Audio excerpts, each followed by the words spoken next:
देखिए, डॉक्टर भीमराव अंबेडकर का इस देश को बहुत बड़ा योगदान है। उन्होंने इस देश को संविधान दिया, लेकिन संविधान देने के बदले में हर कदम पर कांग्रेस उसके सहयोगियों ने संविधान की धज्जियां उड़ाई और संविधान के निर्माता डॉक्टर भीमराव अंबेडकर को पग पग पर अपमानित करने का काम किया। अगर आजादी के बाद संविधान की किसी ने रक्षा की है तो वो एनडीए और मोदी सरकार ने की है। डॉक्टर भीमराव अंबेडकर जी को अगर सम्मान देने की कहीं से शुरुआत हुई है तो वो एनडीए और मोदी सरकार ने की है। चाहे उनको भारत रत्न देने की बात हो, सेंट्रल हॉल में उनका पोर्ट्रेट लगाने की बात हो, ओबीसी आयोग को संवैधानिक दर्जा देने की बात हो, अनुसूचित जाति के भाइयों को नौकरियों में रिजर्वेशन में आरक्षण, पदोन्नति में आरक्षण देने की बात की हो तो इन्होंने की हो। हमेशा कांग्रेस के नेताओं ने इनका विरोध किया और जीते जागते डॉक्टर अंबेडकर को कभी लोकसभा में उन्होंने जाने नहीं दिया, उनको अंतरिम मंत्रिमंडल में शामिल नहीं किया।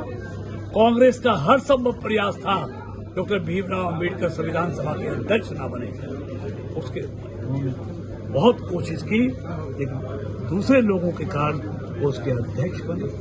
लेकिन बार बार उनको चुनाव हराने का काम कांग्रेस के लीडरों ने कांग्रेस ने किया। आप कांग्रेस पर आरोप लगा रहे हैं, लेकिन राहुल गांधी संविधान की किताब लेकर भारतीय जनता पार्टी पर आरोप लगाती है कि संविधान को खत्म करने का काम भाजपा कर रही है और सारे संस्थाओं पर इस देश में 106 संविधान संशोधन हुए, जिसमें से 75 संविधान संशोधन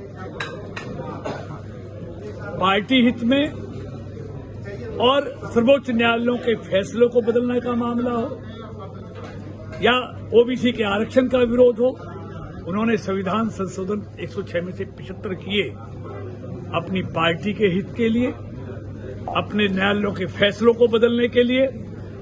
लेकिन अटल जी की सरकार ने, एनडीए की सरकार ने, मोदी जी की सरकार ने, इन्होंने संविधान संशोधन किए कभी 9 बार 8 बार, तो वो संविधान बचाने के लिए, गरीब लोगों के कल्याण के लिए, महिला और नौजवानों के कल्याण के लिए संविधान संशोधन किए। इन्होंने तो 88 बार चुनी हुई राज्य सरकारों को बर्खास्त कर संविधान को सबसे बड़ा आघात पहुंचाया।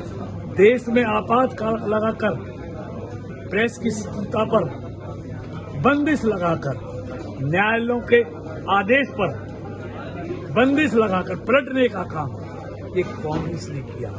तो जितना संविधान की अवहेलना कांग्रेस ने की है, कभी किसी ने नहीं की। भारतीय जनता पार्टी और एनडीए की सरकारों ने हमेशा संविधान में संशोधन किए हैं, महिलाओं के, देश के लोगों के अधिकारों के।